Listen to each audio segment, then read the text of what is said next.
ಈ ಬಗ್ಗೆ ಮತ್ತಷ್ಟು ಮಾಹಿತಿ ನೀಡ್ತಾರೆ ನಮ್ಮ ಪ್ರತಿನಿಧಿ ದಿವ್ಯಾ ದಾಸ್. ನೇರ ಸಂಪರ್ಕದಲ್ಲಿದ್ದಾರೆ ಡೆಸ್ಕ್‌ನಿಂದ.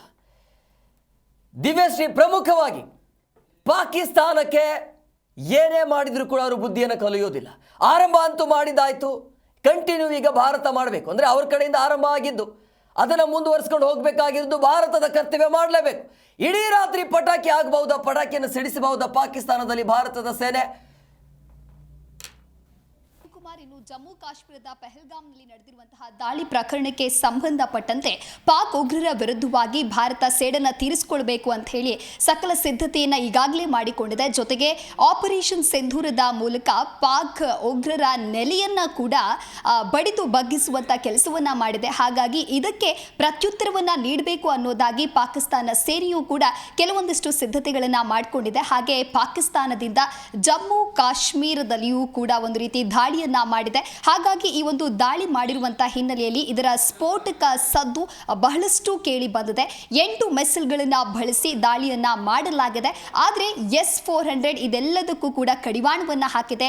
S-400 ಏನಿದೆ, ಈ ಒಂದು ಮಿಸೈಲ್ಗಳು 8 ಮಿಸೈಲ್ಗಳನ್ನ ಅವರು ಏನು ಬಳಕೆ ಮಾಡಿದ್ರು ಅವೆಲ್ಲವನ್ನ ಕೂಡ ಧ್ವಂಸಗೊಳಿಸುವಂತ ಕೆಲಸವನ್ನ S-400 ಮಾಡಿದೆ. ಹಾಗೆ ಬಾರ್ಡರ್ನಲ್ಲಿ ಈ S-400 ರ್ಯಾಡರ್ಗಳು ಏನಿದೆ ಅದನ್ನ ಅಲಾಟ್ ಮಾಡಿದ್ದಾರೆ. ಹಾಗಾಗಿ ಪಾಕಿಸ್ತಾನ ಅದೇನೇ ತಂತ್ರವನ್ನ ರೂಪಿಸಿದ್ರೂ ಕೂಡ ಅದೆಲ್ಲವೂ ಕೂಡ ಫ್ಲಾಪ್ ಆಗುವಂತಹ ಕೆಲಸವನ್ನ ಇನ್ನೊಂದು ಕಡೆ ಭಾರತೀಯ ಸೇನೆ ಮಾಡ್ತಾನೆ ಇದೆ. ನಿರಂತರವಾಗಿ ಕಾರ್ಯಾಚರಣೆಯನ್ನ ಮಾಡ್ತಾ ಇದೆ. ಹೇಗಾದ್ರೂ ಮಾಡಿ ಭಾರತೀಯ ವಿರುದ್ಧ ಸೇಡನ್ನ ತೀರಿಸಿಕೊಳ್ಬೇಕು ಅಂತ ಹೇಳಿ ಪಾಕಿಸ್ತಾನ ಒಂದೊಂದೇ ತಂತ್ರವನ್ನ ಮಾಡ್ತಾ ಇದ್ರು ಕೂಡ ಅದೆಲ್ಲ ತಂತ್ರಗಳು ಕೂಡ ವಿಫಲವಾಗ್ತಾ ಇದೆ. ಬಹಳ ಪ್ರಮುಖವಾಗಿ ನಾವು ಈಗ ಗಮನವಹಿಸ್ತಾ ಹೋಗೋದಾದ್ರೆ ಜಮ್ಮುವಿನ ಏರ್ಪೋರ್ಟ್ ಅನ್ನೇ ಟಾರ್ಗೆಟ್ ಮಾಡಿ ಈ ಒಂದು ದಾಳಿಯನ್ನ ನಡೆಸಲಾಗಿದೆ. ಈ ಒಂದು ದಾಳಿಯ ಹಿನ್ನೆಲೆಯಲ್ಲಿ ಸ್ಫೋಟಕ ಸದ್ದು ಕೂಡ ಕೇಳಿ ಬಂದಿದೆ. ಹಾಗಾಗಿ ಜನರೆಲ್ಲರೂ ಕೂಡ ಬೆಚ್ಚಿ ಬಂದಿದ್ದಾರೆ. ಇನ್ನು ಗಮನಿಸ್ತಾ ಹೋಗೋದಾದ್ರೆ ನಿನ್ನೆ ಕೂಡ ಪಾಕಿಸ್ತಾನ ಭಾರತದ 15 ಸೇನಾ ನೆಲೆಗಳಲ್ಲಿ ಡ್ರೋನ್ ದಾಳಿಯನ್ನ ನಡೆಸಿತ್ತು.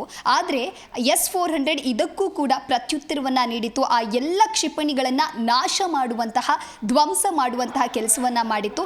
ಜೊತೆಗೆ ಅದಕ್ಕೆ ಪ್ರತ್ಯುತ್ತರವನ್ನ ನೀಡುವಂತಹ ಭಾರತ ಇವತ್ತು ಪಾಕಿನ ಸೇನಾ ನೆಲೆ ಏನಿದೆ 12 ನೆಲೆಗಳ ವಿರುದ್ಧವಾಗಿ ದಾಳಿಯನ್ನ ಕೂಡ ನಡೆಸಿದೆ. ಇದರಿಂದ ಕೂಡ ಕೆಲವರ ಪ್ರಾಣ ಹೋಗಿದೆ. ಒಟ್ಟಾರೆಯಾಗಿ ಆಪರೇಷನ್ ಸಿಂಧೂರದ ಮೂಲಕ 100 ಜನರ ಪ್ರಾಣ ಅಸುನೀಗಿದೆ ಅಂತಾನೆ ಹೇಳ್ಬೋದು. ಒಟ್ಟಾರೆಯಾಗಿ ಇವಾಗ ನಡೀತಾ ಇರುವಂತಹ ಭಾರತೀಯ ಸೇನೆಯ ಕಾರ್ಯಾಚರಣೆ ಅನ್ನೋದು ಮತ್ತಷ್ಟು ಸ್ಟ್ರಾಂಗ್ ಆಗ್ತಾ ಇದೆ. ಹಾಗಾಗಿ ಪಾಕಿಸ್ತಾನಕ್ಕೆ ಒಂದು ರೀತಿ ಭಯದ ಮೇಲೆ ಭಯ ಸೃಷ್ಟಿ ಆಗ್ತಾ ಇದೆ.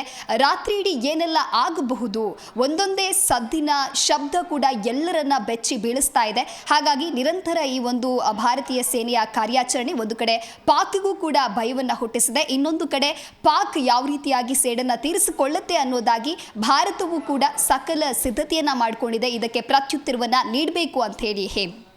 ಓಕೆ, ಥ್ಯಾಂಕ್ ಯು ದಿವ್ಯಶ್ರೀ ನಿಮ್ಮೆಲ್ಲ ಡೀಟೇಲ್ಸ್ಗಾಗಿ.